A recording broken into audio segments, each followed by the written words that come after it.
Hey, Rebecca, how's it going? Good morning. It's Uh, going well. so, thanks for agreeing to be on the follow-up podcast. Thanks for having me. I'm so stoked. Yeah, I think it's going to be a really good conversation uh, for everyone listening in, and for you as well. We're in the middle of this. We're in this series called Saturate, and really, my heart around it has been to. I want to be inviting people who are in different spheres of society. And really, the heart of Follow Up Podcast has always been to explore the person of Jesus, who he is, what he's doing, and what it means to follow him in the world today. And I think one of the effective ways of doing that is through the lens of other people's lives.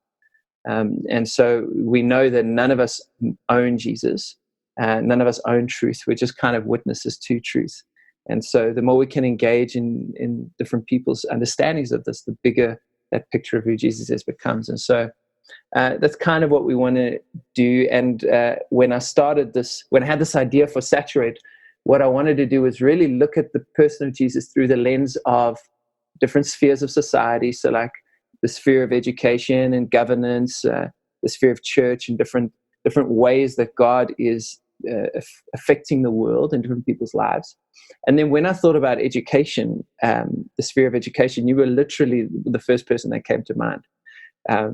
And I thought, I've got to get Rebecca on the show. It'd be amazing. So it's so good to have you. Um, I thought about when was the first time I actually met you, and for me it goes back to how many years ago now? It's like 5 years, Yeah, even more. 6 years. I left about 4 years ago to relocate from Joburg to Nairobi. So yeah, maybe six. 6 years. We're getting old, eh? Well, we're getting wise. We're not getting old. We're getting wise. That's right. We're you know what? We've both lost hair since we met each other. And so I met you in Johannesburg. At the time, I was in the process of establishing some kind of inner city church ministry, and you were in the process of teaching at a school. At first, you were teaching at an academy, and then you started teaching started a school, Spark School, yeah? Mm-hmm. And yeah, well, I relocated from California as a teacher, and then always was a part of Spark as a principal. Yeah. Yes, that's right. And then you, one of your kind of projects that started really impacting that area that we were in Johannesburg was the GOP Photo Club. Where, tell us a little bit about that idea.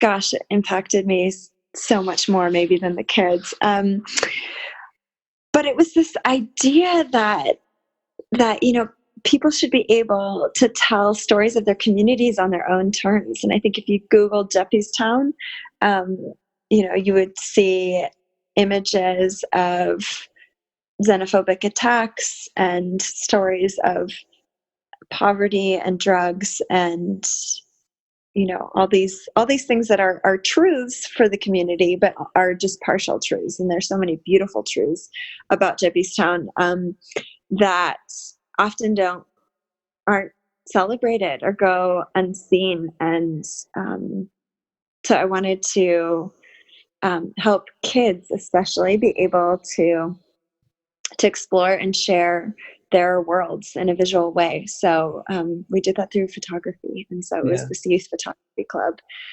with monthly exhibits that would bring folks together from around Joburg across different classes and races. And it was a learning experience for all of us. Yeah. And I think that time working in Johannesburg City was very formative for me. I think that was a part of the season that really started to disrupt some of the ways I saw, I guess, following Jesus in the world and what it meant to be faithful to that. And you were a big part of that disruption, I guess, because your life and who you are as a person, I've always seen you as a kind of outlier in the best way, in the sense that you're not comfortable with just kind of assimilating into the norm. There seems to be this deep conviction within you that calls you to press forward and I guess not only sort of optimistically believe that another world is possible, but really take up your responsibility to build that other world. And I saw that in the GOP Photo Club. I mean, you use this platform of Instagram, which has all the potential to be a superficial kind of space of self-promotion, and you really repurpose that for the engine of community and brought people around together, sharing people's stories across divides economically, racially, all around the simple thing of a little camera, you know. And it was just amazing to me how you were able to use that tool to create community in that context. And so that started to really stir within me. And so I thank you for that. That was at least one of the contributors toward, for me, a journey to try and figure out how we more, I guess, holistically be Jesus in the world. So that's so fascinating. Thank you for that. I'm humbled by that. And you also must know, we met before I relocated to Jeppy. I was in Alovo and I was deciding where to move next. And in that process, you gave me a book by Shane Claiborne, and I read it and I was just like, ugh, like you can't unknow what you know. Yeah. You're just like, so I was nervous. It wasn't like a no-brainer for me. Like, yeah, you should go petition to live in low-income housing. And, but it was, I think those are some of my that's such an alive moment or a live season in my life, and you definitely played a role in getting me there. So that's pretty cool. Yeah. And so what I'm interested in, and even for the people listening, tell us a bit about how do you become Rebecca Crook? So tell us a bit about your life. What are the elements that you came from that kind of contribute to you being the person that you are today?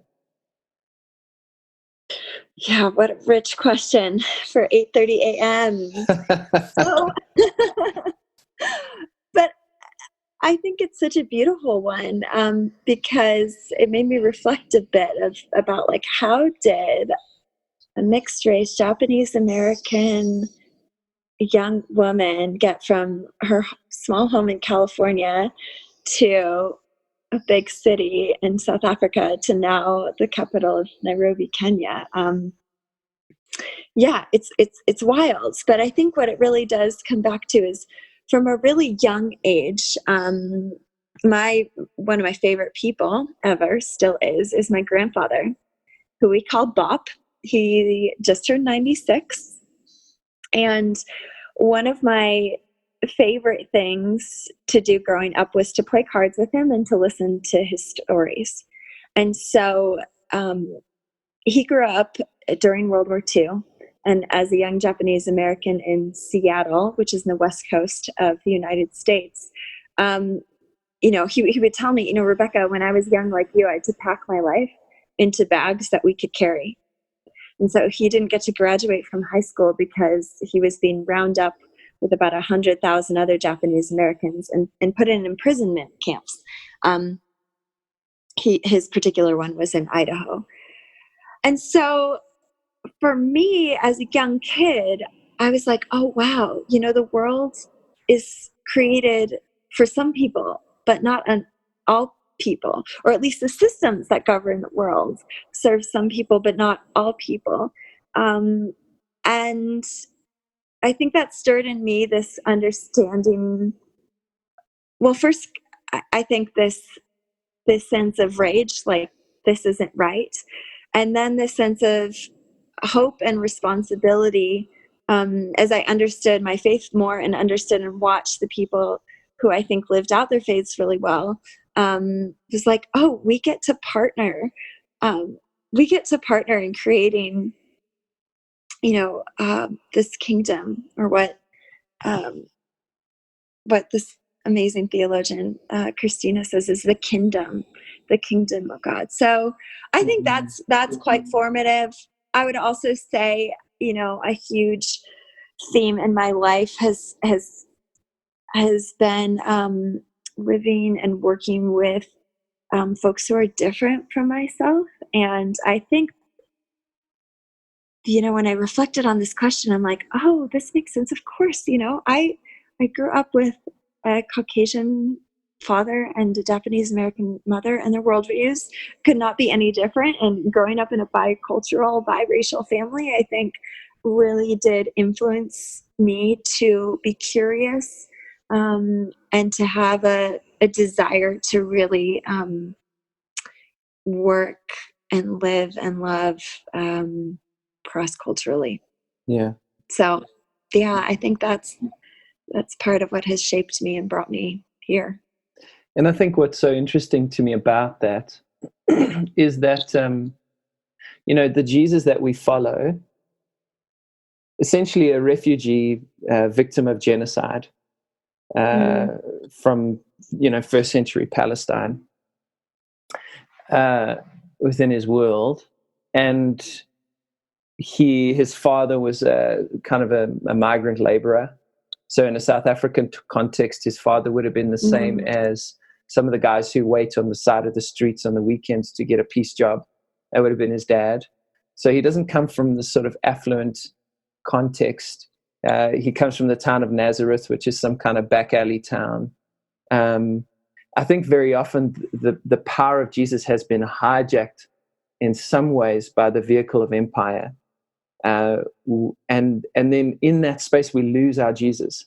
And particularly if we meet Jesus in that context, it can be very hard to see what his kingdom is really about. Because so much of what Jesus is saying is that the system is not working. The system of empire, the system of upward mobility, where the few flourish and the many struggle, that system's not working. But my kingdom is not like that system. My kingdom is a system that actually meets the least of these and lifts those people up. I want to move toward a system of equity, and I want to move toward a system of community and connectedness. And so part of the challenge I find is that if we're benefiting from the system as it is, sometimes it's very hard for us to really find the kingdom of God, because the kingdom of God calls us out of those systems. And so when you talk about your experience, there's almost a grace within that, because the kingdom of God met you through the experience of BOP. Like your worldview was a bit destabilized, and you were able to say, oh, this is what life is like for the least of these. And so then there's a Jesus that meets you in that and calls you to the kind of life that you've lived, I don't know if you would agree to that. Those are just some of my observations. Well, I think it's super obvious, or, if we just stop for a second and think about the current moment we're in, of this global pandemic, where all our lives around the world are being screeched to a halt by the coronavirus and the COVID-19 outbreak that's happening right now. And I think that it's this huge opportunity to wake up to the fact, that when one of us is sick, all of us are sick. And we have not designed systems that center the well-being and the needs of the marginalized. And it's so easy. And I remember living in South Africa, and it's so apparent here and in India and America and everywhere that I've lived. So that, we build, but I definitely remember Joburg, like these huge walls, right? And we think that we're safe and we're protected, and we turn away. And I do this myself. It's so easy to turn a blind eye, because it's, to see and to be present to the dysfunction is an undoing, and it's a call to really undo, in many cases, what seems to serve us. But I think what I've learned is, it's not serving our highest being, our highest selves, when we're benefiting from systems of white supremacy and patriarchy and ableism and all these things, right? I think we are not healthy when we participate in and sustain systems of oppression. So I think Jesus came to wreck all of that. I love the man. He was such a rebel. He was turning tables. And I think that's really scary, because sometimes we like you mentioned, we eat from those tables. We benefit from those tables. A lot of us, seemingly so. So I don't know. I'm kind of thinking, I really am thinking a lot about this as we're in this pandemic kind of space. And that's really part of my hope for this series, at least, is that maybe it would be a spark that starts a conversation that leads to a community of people who start to say, we have an opportunity to dream about and live a new world into reality. We don't have to just press pause and then after this go back to things as they were. This can be a reset in some ways. There's the opportunity for that. But I don't think we get there alone. I don't think we get there in our isolated bubbles. I think we get there together. And so that's kind of my hope, is to gather people within their different spheres of influence and to start to say, hey, how do we dream about a different world? And then how do we live that, Yeah. which is great. And so tell us a little bit about you and your friendship with Jesus. Obviously, that's really central to this whole thing. Tell us, who's Jesus for you? Tell us about it. Who's Jesus to me? Oh, gosh, he's such a persistent friend. Yeah. Yeah, I think what comes to mind to me, is really honestly a role model. I think that if I honestly had to say which people, dead or alive, that I admire the most, like, Jesus would be there. And that sounds like a really corny answer, but I think I just have felt, there's a lot. I grew up in a Christian household. My father is a pastor. And there's a lot of toxicity in modern day churches, especially in America and America in general. Like, I come from a really impoverished place in a lot of ways. And the church is a part of that. But that it is situated inside a polluted environment. So it seeps in some of that. And so I think, growing up, there's a lot about Christianity that, or even, becoming older and going, oh, do I agree with that? Is that how we should be? Is this the best Christianity has to offer? And even as I question and grapple that, I do come back to Jesus, and I'm just like, well, you know what? This person and how he lived his life, that is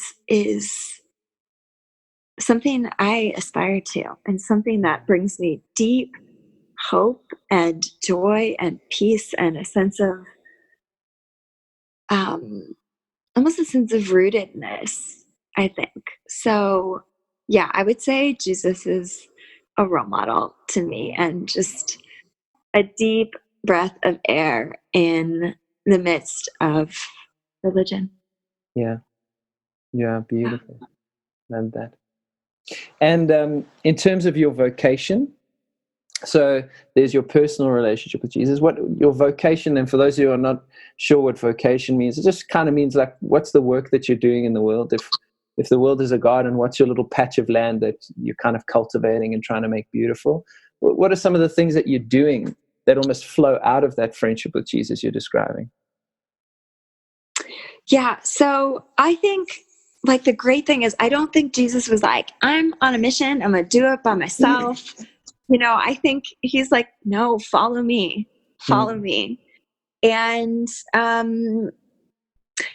so the way that I've chosen to follow is through education.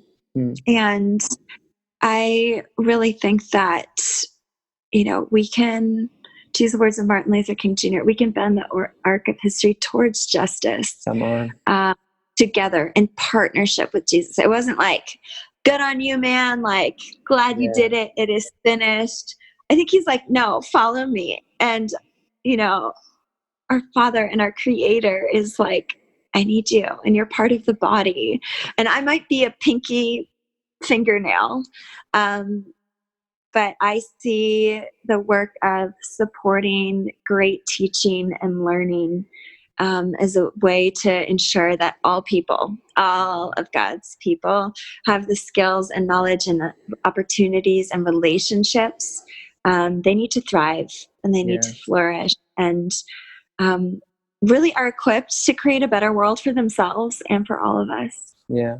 And that comes down to this thing you said, which I love so much, and then I ask you to unpack it a little bit, is when I asked you about your vocation, you said, my purpose is to help people learn and love across lines of difference. My purpose is to help people learn and love across lines of difference. Unpack some of the elements of that in terms of what you think you're here to do in the world. Yeah. That makes me feel like, even hearing that, I'm like, yes.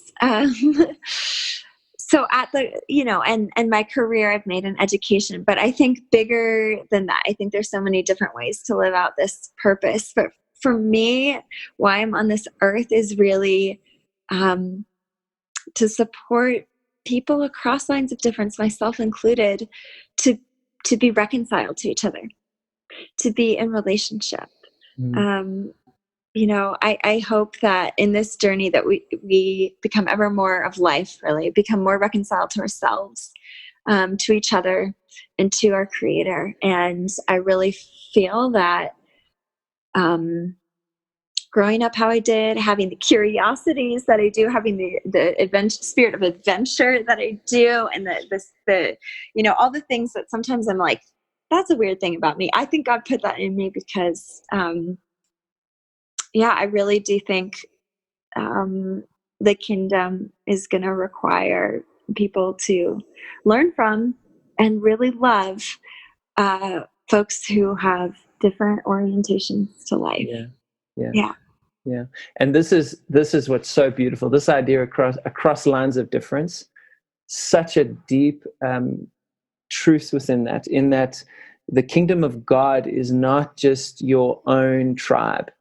There's this idea that keeps repeating throughout scriptures that it's like every nation, every tribe, every tongue. Yeah. And there's an idea that within the diversity of the human experience, we get a bigger picture of the Creator itself. We get a bigger picture of the God that is behind all these things, And so I just love that you are willing to, and not only willing, feel called to and are passionate about pushing into the inconvenience of stepping across lines of difference. And I think that's what I've experienced in my little life so far. And I think when I look at your life, you definitely would have experienced this to a greater degree, just in terms of what you've done, is that when you choose consciously to step across those lines of indifference, and not only step across yourself, but be a bridge for others, there's a certain amount of pain that's involved there. Could you share a little bit about that? The pain. When I say pain, I just mean it's just not comfortable. It's so much easier for me to be with people that are like me, because then I never have to face my own bias. I never have to face my own prejudice. And I've felt when I step across those lines or try and help people across those lines, man, it gets uncomfortable there, but that's a good discomfort, Yeah. Oh, I hear that. That's so interesting. You're going to mess up.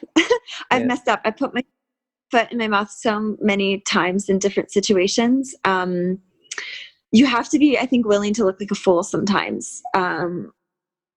And that's hard. That's hard to our little egos. Right. But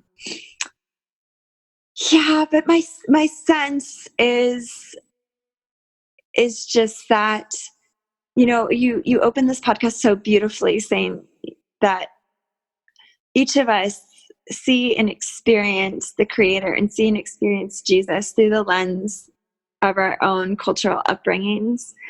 And we'd have a much fuller picture of who Jesus is if we pass the mic and listen to different folks. And we can't get an abundant, expansive picture of who Jesus is, and we can't experience the goodness of that and the healing of that if we're only listening to certain voices.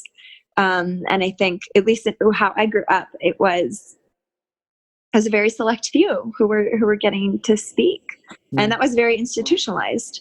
So, while it may be uncomfortable, I think over, I just think at the end of the day, it's so joyful. Yeah, I think it's true. I think there's a richness that gets developed in diversity that we wouldn't experience in sort of our one-dimensional lives that look just more and more like us in our little kingdoms. And it's straight up not Christ-like. Yeah. Like Jesus hung out with the people who were considered the least of these, the least cool folks, the most sinful, do not have it together type of folks. And he also hung out with the Pharisees. He hung out with everyone. And so, and if we're to be Christ-like, we have to model that. We have to follow that model. Yeah. And even his entire existence on this planet is incarnational in its nature, So even before we talk about what he did when he was here, the fact that he was here, the fact that God left the throne and entered into the dust and the dirt, which is the distinctive of Christian spirituality. Every other God story, there's a distant God that remains within that God's context. And then we have to somehow bridge the gap. But the distinctive of the Christian spirituality is that God enters in and steps across the discomfort of engagements, And so even in the very substance of our Christian faith, like a bedrock, there's a non-negotiable invitation to step across the line, Yeah, so true.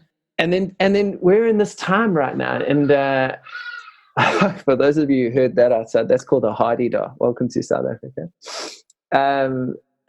We're in this time right now of COVID-19, unprecedented times. None of us have lived through something like this. I was reading this morning, currently 4 billion people on the planet are in isolation of some form, shape, or kind. And there's difficult things that are going on and wonderful things that are going on in the midst of all this craziness, but it's not something we've ever had to navigate. And I think a lot of people, honestly, are kind of scrambling and going, okay, what do we do now? And not only in the midst of it now, but off the back of this. You and your personal walk with Jesus, what kind of advice would you give to people, particularly within your vocational sphere? So educators at this time, what are some of the things that they could be thinking about that you are wrestling with?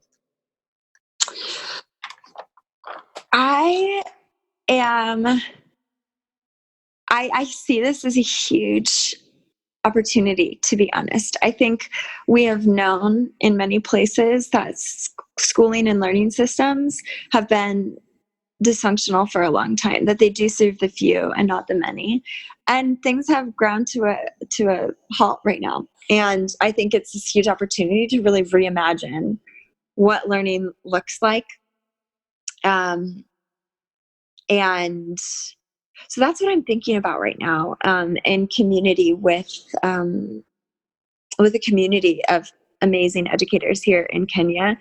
And so I guess if you are an educator, first I would say you're a hero. I'm sure so many of you have had to so quickly figure out how to do distance learning or how to communicate to students when they're in their homes. Some have internet, some do not. Like your how you live out your role right now has totally changed, and I'm sure you've adapted to that. And that's amazing. And hats off to you. I'm so grateful for you. And so that would be my first thing. And then my second thing is, you are so inherently creative. You are such a leader. In this time, how do we not return to how we were before? Like, how can we be changed by this experience of a global pandemic? How do we really reinvent and reimagine the world as it should be? How do we use this opportunity to ensure our ways of learning are more excellent and more equitable? So good. So good. I'm going to use this phrase again and again in the series. Part of the opportunity of this moment is that it can activate what Walter Brueggemann calls our prophetic imagination. So I love it. It has this ability to, if we will follow the Spirit of God there, it has this ability to help us lift our heads and, almost in the spirit of Nehemiah, kind of mourn the breaking down of the city and then set out to rebuild the walls of the city, And it's not so much that COVID-19 has broken the walls of the city. I believe that COVID-19 has shown us that the walls of the city are broken. I think that's such an important thing. Yeah. And so we have this, we can, if we want to, revert to business as usual, although I'm not sure how much that's even going to be possible, because this has been such a leveling experience globally. But I think there's that impulse within us to try and move back toward places of comfort, and there may be a gradual kind of drift in that direction. But I believe, as followers of Jesus in the world today, in our various places of influence, if we're intentional about it and we follow the Spirit's prompting and leading, there is huge opportunity and possibility for us to really rebuild in a way that leads us to a different kind of future. I think that I really, in myself, I have a deep conviction about that. So yeah, I just really agree with what you're saying.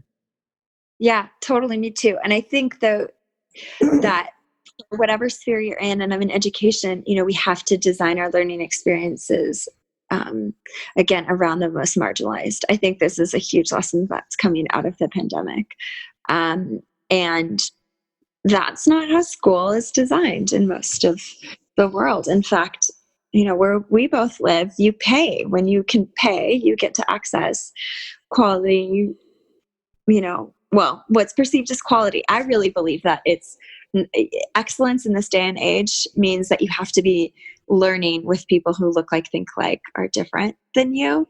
That's a necessity. But I think that we can't go back to these segregated learning systems, number one. And I think also, just from a pedagogy point of view, I'm going to geek out with my ed folks right now. Kids are at home learning.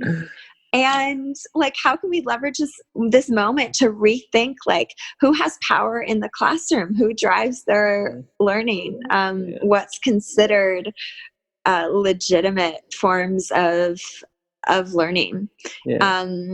Can we use this moment to learn more about how to facilitate, as educators, more joyful, relevant learning experiences where the curriculum both opens kids' eyes but also reflects their lives to them? How do we really reimagine the role of parents and our partnership with parents in learning? How do we reimagine, equal partnership with students as stakeholders in their own learning? I think this time is really, pushing us to think about those things if we're open to it. Brilliant. And then finally, man, that's so good. We could talk all day. I wanted to always leave some kind of resource in people's hands. So my desire always, again, is to merge the worlds of formation and mobilization. So give us some stuff, people who are listening to this and who are inspired and encouraged by this stuff. What are some of the things maybe that you're doing that they could get involved with if they wanted to? And then also maybe what are some books or some ideas or things that could start pointing them in directions in terms of what you're reading and what's inspiring you at the moment? Yeah, awesome. So I have the distinct privilege to lead an organization called Metis. Metis is what the Greeks called local contextualized knowledge. And so our core function is to build a movement of local leaders who are fundamentally reinventing teaching and learning. And so if you're listening from Kenya, we run a fellowship. And so come check us out and apply for that. If you're an educator from afar, we have we've created this resource hub in this moment for educators and parents to navigate learning during this time. And so I'll share that with Matt, but you can also find it on social media and on our websites. It's Metis, METIS, collective.org. So there's something there that we've created. And in terms of what I'm listening to right now, man, the Richard Rohr daily devotionals have been such an anchor during this time. I know we have so much more we could talk about. What you were talking about, the merging of he founded the Center for Contemplative Action, and I feel like this time is really pushing me. And what does it mean to be contemplative? To be still and know. And what does it mean to be an active participant in creating a more heavenly world? Anyways, I find huge inspiration in Richard Rohr. Yeah, that's what I would say. I read this book recently by Glennon Doyle. Mm-hmm. She's gone through a huge transformation in her own faith journey as well. The book is called Untamed. Listen to it on audio. Super thought-provoking. Recommend it. Beautiful. Rebecca, thank you so much for being on the Follow podcast. Thank you. And thank you for everything that you're doing. You're such an inspiration. And I just want to say... Wait, I have a total plug. Can I plug something? I just realized do it. My team, my community would be like, Rebecca, you have to invite people to support us. So we are so in the midst of all of this too, one of our community's responses, we have so many, there are 15 million children in Kenya right now who are affected by school closures. So they're at home. Many of them do not have the luxury of internet or learning resources of any kind. And so as many of our partners go out and give food and sanitation supplies, which are really necessary, we are partnering to also distribute 15,000 learning toolkits, which were co-created by teachers and educators in our community, so that all kids have fun, relevant math, science, literacy, social, emotional health, creative activities that they can do at home during school closure. They are 17 cents each to print. So yeah, I'll also give you information. If you check us out on social media, it's also there. We're trying to raise $3,000 US, again, to circulate 15,000 of these. So you can partner with us in that way. Absolutely. And Rebecca will share with me all the links to this stuff, guys, and I'll post it in the show notes on Podbean or iTunes, and it'll also be in the YouTube information under the video, so you can check it all out there. Rebecca Crook, you're an inspiring human being. Thank you so much for being on the Follower podcast, man, and look forward to chatting to you again soon. Have a beautiful day, Matt. Thanks so much for having me.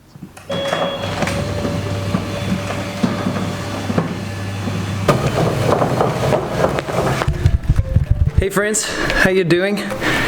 Thanks for watching the video. Before you go, I wanted to ask you to do one more thing. Well, really 3 more things. But before I do, let me tell you why. This over here is you. These dots. Well, really, it's all of us. And this over here, that's the internet. We live in a time which is unlike any in history, really, where we can be connected across the world quickly without even knowing each other. You're watching this video and some of you have never even met me. But one of my convictions is that if the internet matters at all, it has to be about more than just likes, shares, and follows, right? It's got to be about a purpose and a reason.